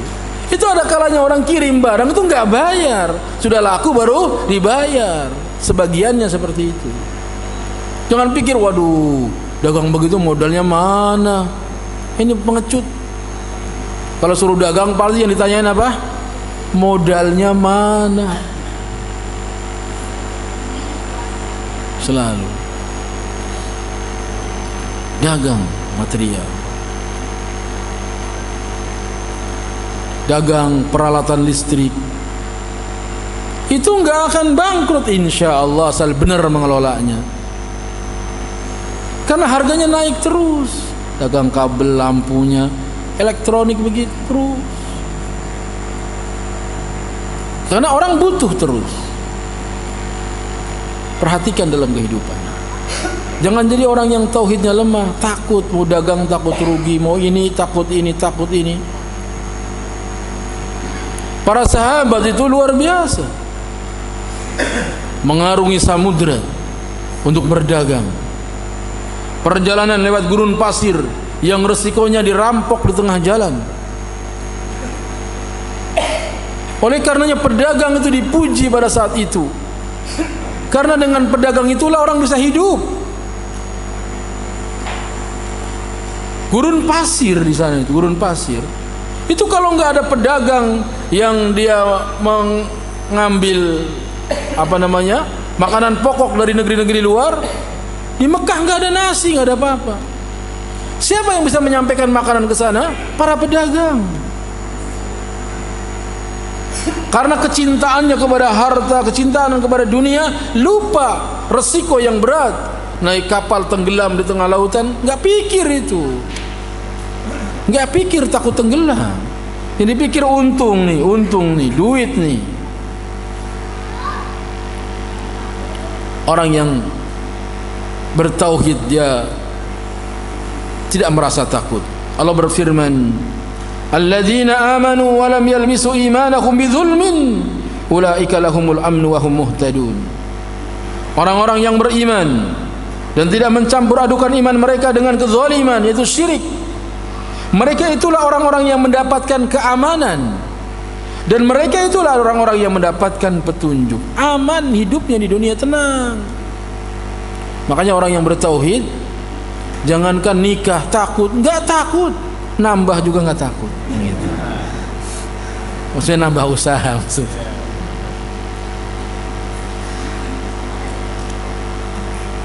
Abdullah bin Mas'ud meriwayatkan, ketika ayat ini turun, banyak umat Islam yang merasa sedih dan berat. Siapa yang beriman dan tidak mencampur adukan keimanannya dengan kezaliman? Siapa di antara kita yang enggak pernah berbuat zalim? Zalim secara bahasa meletakkan sesuatu bukan pada tempatnya. Siapa di antara kita yang enggak pernah berbuat zalim? Maka Nabi SAW mengajarkan, laisa dzalik, innama huwa syirku. Alam tasma'u qawla Luqman libnihi, ya bunayya la tusyrik billah, inna syirka la dzulmun azim. Yang dimaksud kezaliman itu bukan itu, tetapi syirik. Apakah kalian tidak mendengar nasihat Luqman kepada putranya? Wahai anakku, janganlah kamu mempersekutukan Allah. Sesungguhnya mempersekutukan Allah atau syirik benar-benar suatu kezaliman yang besar. Ayat ini memberikan kabar gembira kepada orang-orang yang beriman, yang mengesahkan Allah, yang tidak mencampur adukan antara keimanan dengan syirik, serta menjauhi segala hal perbuatan syirik. Sungguh mereka akan mendapatkan keamanan yang sempurna dan dari siksaan Allah di hari kelak. Mereka itulah orang-orang yang mendapatkan petunjuk di dunia.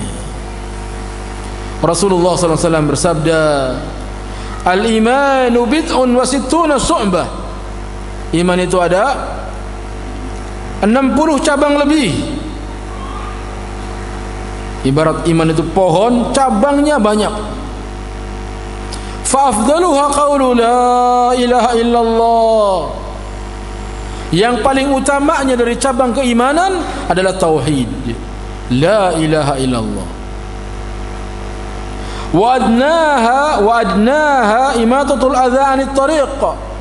Dan yang paling rendahnya dari cabang keimanan, menyingkirkan gangguan dari jalan. Kita lewat, ada yang mengganggu, kita singkirkan. Wal haya'u su'batu minal iman. Dan malu itu bagian daripada iman. Ini hadis merupakan dalil bagi ahlu sunnah wal jamaah mengenai hakikat iman, yakni qaulun bil lisan wal i'tiqadu bil janan wa amalun bil arkan. Iman menurut ahlu sunnah ucapan dengan lisan, ucapan qaulu la ilaha illallah. Tidak ada ilah yang berhak diibadahi dengan benar kecuali Allah. Kemudian keyakinan dengan hati. Dalilnya wal haya'u su'batu minal iman. Malu itu bagian daripada iman. Malu amalan hati. Wa amalan bil arkan, dan mengamalkan dengan perbuatan. Imatatul adza 'anit tariq, menyingkirkan gangguan dari jalan. Itu bagian daripada iman. Jadi iman tidak sekedar keyakinan di hati seperti keyakinan Murji'ah, tetapi keyakinan di hati diucapkan dengan lisan dan ditunjukkan dengan perbuatan.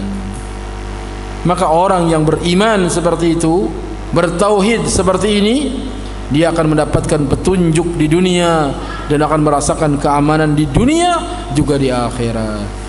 Wassallallahu ala nabiyyina Muhammadin wa ala alihi wa ashabihi ajma'in. Sampai di sini, silahkan kalau ada yang ditanyakan ditulis dan dikedepankan.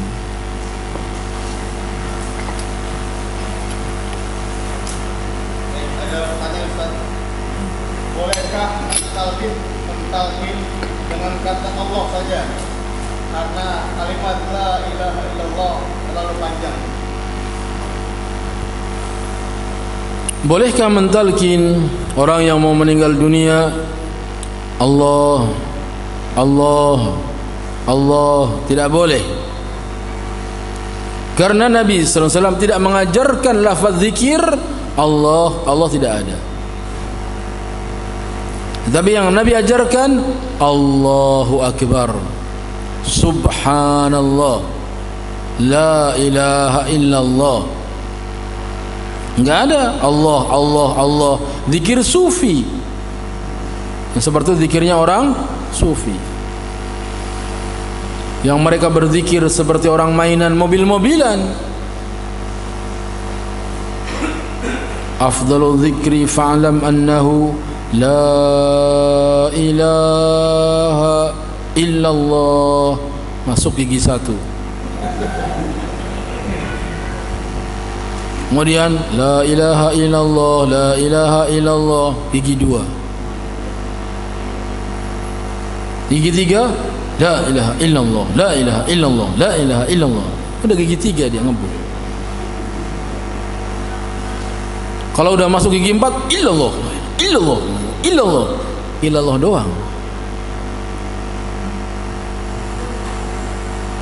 La ilaha illallah itu zikirnya orang awam. Zikirnya orang khusus Allah, Allah, Allah, Allah. Zikirnya orang yang khususul khusus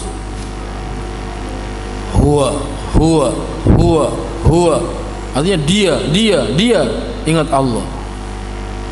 Sampai terakhir hu. Artinya dia Allah. Itu zikir sufi, zikir Allah, bukan zikir Rasulullah dan para sahabatnya. Tidak boleh mentalkin dengan Allah saja, tapi la ilaha illallah. Fa inna khairal hadi hadi Muhammadin sallallahu alaihi wasallam. Sesungguhnya sebaik-baik petunjuk adalah petunjuk Nabi Muhammad sallallahu alaihi wasallam. Dan selanjutnya apa pengertian dari tauhid? Tauhid asal kata wahada yuwahidu tauhidan, artinya mengesahkan Allah. Yani mengesahkan Allah Subhanahu wa taala dalam rububiyah, mengesahkan Allah Subhanahu wa taala dalam uluhiyah, dan mengesahkan Allah Subhanahu wa taala dalam asma was sifat. Ya. Selanjutnya dalam hadis saya pernah dengar bahwasanya di sepertiga malam Allah secara langsung turun ke dunia. Pertanyaannya, jika di sini siang, maka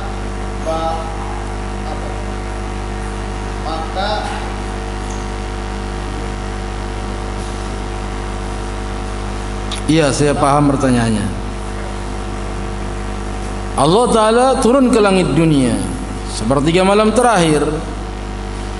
Padahal sepertiga malam terakhir berpindah dari satu tempat ke tempat yang lain. Sepertiga malam di Indonesia tidak sama dengan sepertiga malam di Saudi. Kalau begitu Allah capek dong turun sepertiga malam terakhir di sini. Iya, kalau engkau gambarkan Allah seperti kamu, yaitu turun dari lantai 2 ke lantai 1, sibuk. Sedangkan Allah laisa kamitslihi syai'un wa huwas samiul basir. Allah tidak ada sesuatu pun yang setara dan sebanding dengannya. Dia Maha melihat, Dia Maha mendengar. Sehingga Allah turun ke langit dunia, lihat bumi yang 7 dengan langit yang 7 diletakkan di telapak tangan Allah yang Maha Rahman, seperti 7 butir biji sawi di telapak tangan kita. Kalau kita besarkan, jangan 7 butir biji sawi, 7 kacang hijau, kecil sekali. Allah turun ke langit dunia dengan caranya, tidak seperti dengan cara kita. Maka sepertiga malam terakhir yang ada di bumi, yang menurut kita berpindah-pindah, kalau bumi sebesar kacang hijau mau pindah kemana saja, kita ada di situ. Ada gambaran? Nggak ada, nggak apa-apa.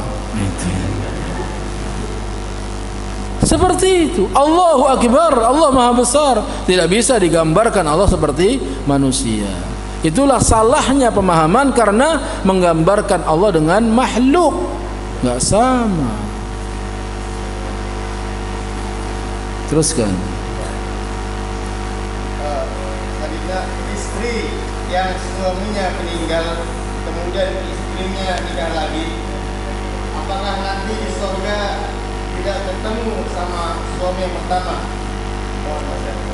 Istri yang suaminya meninggal, kemudian istrinya nikah lagi, apakah nanti nggak ketemu dengan suaminya? Iya, nggak ketemu. Kalau suaminya masuk surga, istrinya masuk neraka. Kalau sama-sama masuk surga, maka akan dipertemukan antara seseorang dengan keturunannya.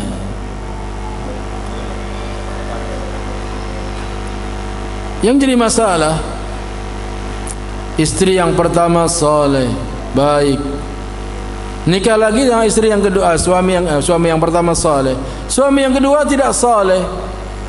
Nanti ketemunya suami yang pertama apa yang kedua? Tergantung dianya bagaimana. Karena surga dan neraka masing-masing. Suaminya saleh, surga, istrinya durhaka, Nabi Lut, di neraka. Maka mereka tidak bersama. Sehingga tidak penting kita memikirkan saya ketemu sama suami pertama apa kedua. Yang penting adalah kita masuk surga apa enggak. Itu yang penting. Bagaimana caranya kita beribadah agar kita masuk surga. Semoga Allah Ta'ala masukkan kita semua ke dalam surga. Tadi Ustaz, apa saja penyimpangan kelompok tasawuf? Penyimpangan kelompok tasawuf, pertama dari namanya udah salah. Nabi mengajarkan agama Islam, bukan mengajarkan agama tasawuf. Bahkan arti sufi itu tidak ada akar katanya dalam bahasa Arab kata para ulama. Kalau dikatakan bening, maka bukan sufi tapi sofi.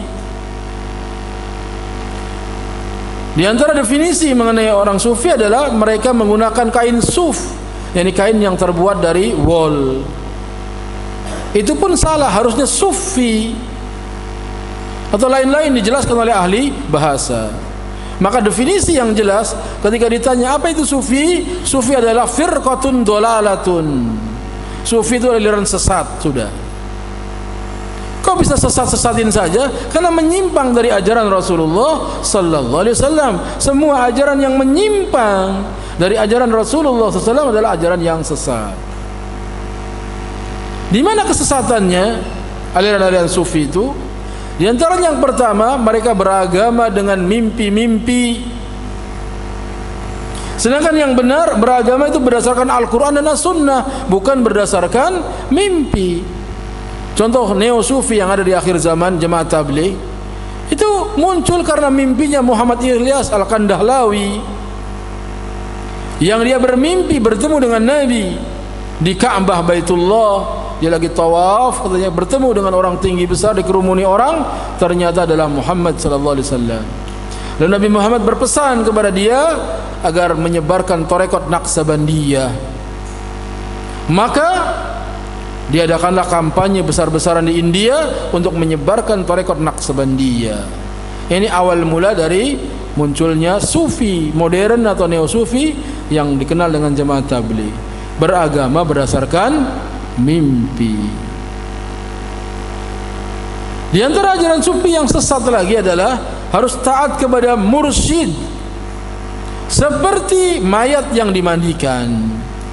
Jadi kalau murid harus taat kepada mursyid seperti taatnya jenazah yang dimandikan. Nggak boleh bantah. maka mereka kepada mursyidnya taat sekali. Di antara doktrin mereka. Kalau kita enggak, taat kepada ustaz. Kalau ustaznya menyampaikan sesuai dengan Quran dan Sunnah. Kalau menyimpang dari Quran dan Sunnah ustaznya boleh dikritik, boleh diingatkan, boleh dibantah. Seperti itu. Itu ajaran kita. Dan lain-lain, lihat, baca buku tentang darah hitam tasawuf. Baca buku judulnya apa? Darah hitam tasawuf. Di situ dijelaskan tentang kesesatan orang-orang sufi. Atau baca buku Talbis Iblis itu oleh Imam Ibnul Jauzi mengenai kesesatan tarekat sufi. Atau Syekh Muhammad bin Jamil Zaino yang menulis buku ini. Penulis buku ini Syekh Muhammad bin Jamil seorang sufi. Sampai umur 50-an tahun dia jadi tarekat sufi. Kemudian dia pindah dari Syria ke Saudi, bertemu dengan Syekh bin Baz dan yang lain. Kemudian dia mengajar di sekolahan, kemudian enggak boleh ngajar sampai dia menghatamkan Quran dulu, hafal 30 juz. Kemudian dia hadir seorang syekh. Itu diceritakan nanti di sini tentang hadirnya di sebuah majlis nanti ketika kita membahas mengenai apa itu Wahabi. Beliau hadir, kemudian beliau dapat hidayah. Setelah beliau dapat hidayah, dia tahu tentang kesesatan sufi karena dia ikut sufi bertahun-tahun. Dia tulis buku-buku tentang bantahan sesatnya sufi. Salah satu bukunya berjudul Kaifah Tadaitu. Bagaimana aku mendapatkan hidayah. Asalnya dia dari orang sufi. Atau juga ada bukunya dia Sufi ala Dawil Kitabi was Sunnah. Tarekat sufi menurut timbangan Al-Quran dan As-Sunnah. Di antaranya dijelaskan di situ tentang sufi. Seorang guru sufi berkata kepada muridnya, pegang keledai ini, pegang kepalanya.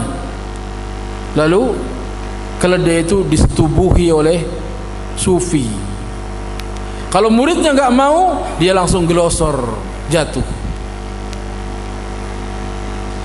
Seperti itu ajaran mereka diantaranya. Dan tarekat sufi menyombongkan diri setinggi-tingginya gurunya kepada muridnya. Dikisahkan juga bahwa ada tarekat sufi yang dia ngajar gurunya. Setiap keluar masjid, sendalnya gurunya harus sudah ditata rapi. Itu bergantian. Hari ini tugasnya murid yang ini, esok murid yang lain ada. Suatu hari gurunya keluar, sendalnya belum dirapihkan. Siapa yang bertugas hari ini? Ya kafir. Lalu lari muridnya, Syekh, saya Syekh. Itu. Saya kafir Syekh. Kafir kamu. Itu. Kok kafir Syekh? Karena engkau tidak menghormati guru. Kalau engkau tidak menghormati guru, berarti engkau tidak menghormati ilmunya guru. Ilmu guru itu Quran dan Sunnah. Berarti engkau mengingkari Quran dan Sunnah. Berarti kamu kafir. Lihat, di antara ajaran-ajaran seperti itu dan lain-lain. Dan kitabnya para ulama telah menulis tentang kesesatan itu. Dan saya hanya menyampaikan apa yang saya ingat. Apakah Syekh Abdul Qadir Jailani termasuk tokoh? Syekh Abdul Qadir Jailani termasuk ulama Ahlus Sunnah wal Jamaah. Di antara kitabnya adalah kitab Al-Ghunyah yang disebutkan di dalam buku ini mengenai Syekh Abdul Qadir Jailani di halaman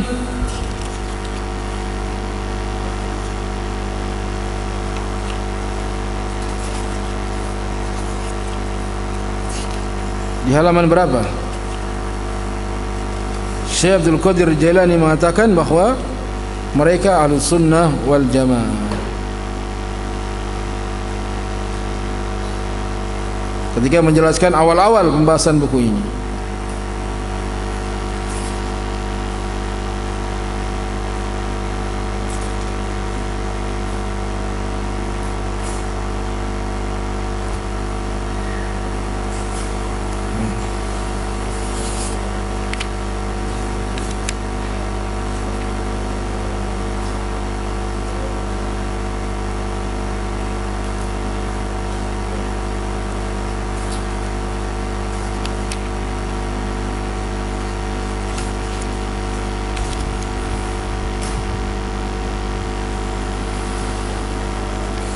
tidak kelihatan, hari ini tidak kelihatan.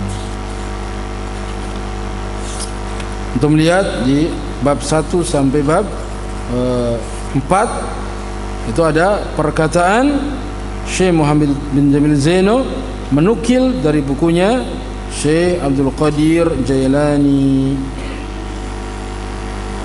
di dalam kitabnya Al-Ghunyah. Beliau mengatakan bahawa Ahlus Sunnah adalah Ahlul Hadis. Iya, teruskan.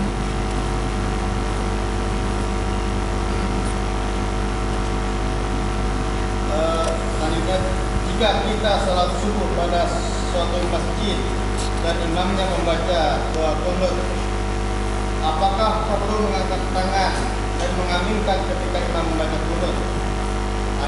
Selanjutnya, bila hal ini kita lakukan untuk menyatukan kaum muslimin, jika timbul perselisihan saat beda pendapat, bagaimana menyikapi hal ini? Sebelum dijawab dengan kunut, maka Syekh Abdul Qadir Jailani ada di halaman 3. Di poin yang ke-6 dikatakan Syekh Abdul Qadir Jailani dalam kitabnya Al-Ghunyah berkata, adapun golongan yang selamat adalah Ahlus Sunnah wal Jamaah, dan Ahlus Sunnah tidak ada nama lain bagi mereka kecuali satu nama, yaitu Ashabul Hadis. Syekh Abdul Qadir Jailani di halaman 3 di poin nomor 6. Ini dinukil bahwasanya Syekh Abdul Qadir Jailani adalah tokoh Ahlus Sunnah wal Jamaah. Adapun kunut, maka yang harus kita ketahui bahwa kunut itu hukumnya sunnah untuk kunut witir dan nazilah. Kunut yang bid'ah adalah kunut subuh terus menerus, seperti yang dijelaskan oleh sahabat.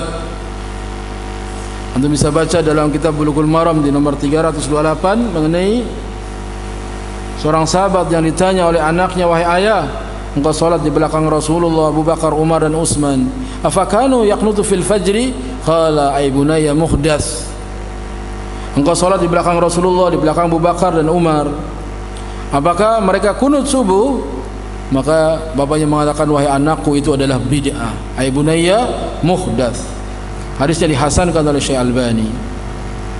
Maka kunut subuh adalah bid'ah. Adapun kalau imamnya kunut subuh, kita makmumnya boleh ikut kunut subuh. Fatwanya Syekh Shalih Utsaimin dan juga fatwanya Syekhul Islam Ibnu Taimiyah dan yang lain. Yang jadi masalah kalau kita jadi imam. Kalau kita jadi imam, ya kita harus meyakini kalau kunut bid'ah jangan kita kunut. Seperti itu.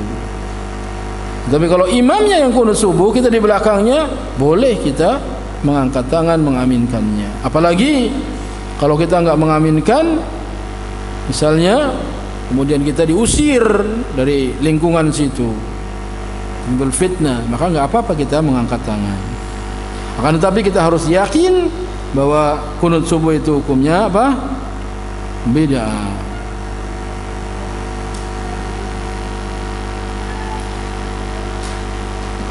Sebutkan dalam kitab Bulughul Maram min Adillatil Ahkam.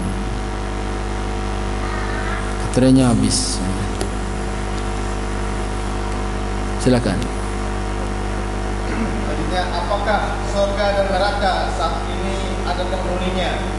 Mengingat ada hadis yang menyebutkan tentang Nabi Sallallahu Alaihi Wasallam yang melihat keadaan surga dan neraka saat Jumat, dan hadis tentang ada penghuninya enggak penting, enggak ada penghuninya juga tidak penting. Seandainya penting, tentu sahabat dulu nanya begitu. Tapi enggak ada sahabat nanya ada penghuni apa enggak. Kalau ada kenapa, kalau enggak ada kenapa.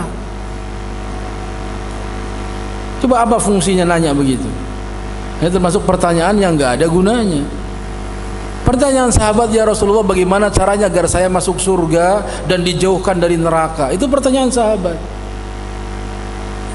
Bukan nanti nanya lagi yang lain. Malaikat Jibril tugasnya menyampaikan wahyu. Sekarang udah nggak ada nabi lagi, tugas Jibril ngapain sekarang? Ini pertanyaan nggak ada gunanya. Penyakan iseng. Nanya lagi, Nabi Adam dulu nikah dengan Siti Hawa, walinya siapa? Ustadznya pinter, mohon maaf dulu saya nggak dapat undangan. Gitu. Ini pertanyaan-pertanyaan nggak ada gunanya, nggak usah dijawab. Yang terpenting adalah bagaimana kita beramal agar bisa masuk surga. Sebab Nabi SAW juga mendengar suara terompak sendal Bilal di surga. Padahal Bilalnya di mana? Bilal di dunia masih hidup. Nabi katakan, wahai Bilal, aku mendengar suara terompak sendalmu di surga. Padahal Bilalnya masih hidup. Teruskan. Pertanyaannya Ustaz, ada yang mengartikan istawa dengan istaula. Iya, itu arti yang bid'ah, yang menyeleweng. Tadi sudah kita bahas. Selanjutnya, apakah orang kafir boleh masuk masjid? Soalnya di masjid kantor saya sering dipakai istirahat orang-orang Nasrani. Orang kafir masuk masjid boleh. Orang kafir masuk masjid boleh. Mana dalilnya? Sumamah bin Usal, tokoh kafir yang ditangkap oleh Nabi, oleh sahabat Nabi, diikat di tiang masjid. Diikat di tiang masjid. Kalau Nabi masuk, Nabi tanya, "Kaifa haluk ya Sumamah?" Apa kabar wahai Sumamah? Padahal kafir. Kata Sumamah, "Wahai Muhammad, kalau engkau hendak membunuhku, maka darahku akan dituntut balas. Kalau engkau minta tebusan, aku akan siapkan harta untuk menebusku. Tapi kalau kau berbuat baik kepadaku, aku adalah orang yang pandai berbuat baik." Besoknya ketemu lagi Nabi. Ketemu lagi, "Kaifa haluk ya Sumamah?" Apa kabar wahai Sumamah? Sumamah pun ngomong begitu lagi, sama seperti kemarin. Kata Nabi, "Lepaskan Sumamah." Dilepaskan. Pergi Sumamah keluar masjid, sampai di kebun kurma dia mandi, lalu balik lagi dan mengucapkan, "Asyhadu an la ilaha illallah wa asyhadu anna Muhammadar Rasulullah." Kata Sumamah, "Tidak ada wajah yang paling kubenci selain wajahmu wahai Muhammad, tapi sekarang wajahmu yang paling kucintai. Tidak ada agama yang paling kubenci kecuali agamamu, sekarang agamamu yang paling kucintai. Tidak ada kota yang paling kubenci kecuali negerimu, hari ini negerimu yang paling kucintai." Masuk Islam. Aneh, Sumamah diikat di masjid. Padahal waktu itu masih kafir. Boleh orang kafir masuk masjid. Ada lagi? Apakah hadis ini sahih yang mengatakan bahwa orang-orang yang masuk surga tingginya 60 hasta atau 30 meter sama dengan Nabi Adam? Sahih hadisnya. Penghuni surga nanti tinggi, panjang, gitu. Tinggi. Berapa tingginya? 60 hasta. Hasta dari sini ke sini, kurang lebih setengah meter. 60 hasta berarti setengah meter kali 30 meter. Makanya yang pendek-pendek jangan khawatir. Nanti di surga jadi tinggi. Semoga apa yang saya sampaikan bermanfaat. Mohon maaf apabila banyak kekurangan. Subhanakallahumma bihamdika asyhadu an la ilaha illa anta astaghfiruka wa atubu ilaik. Wassalamualaikum warahmatullahi wabarakatuh.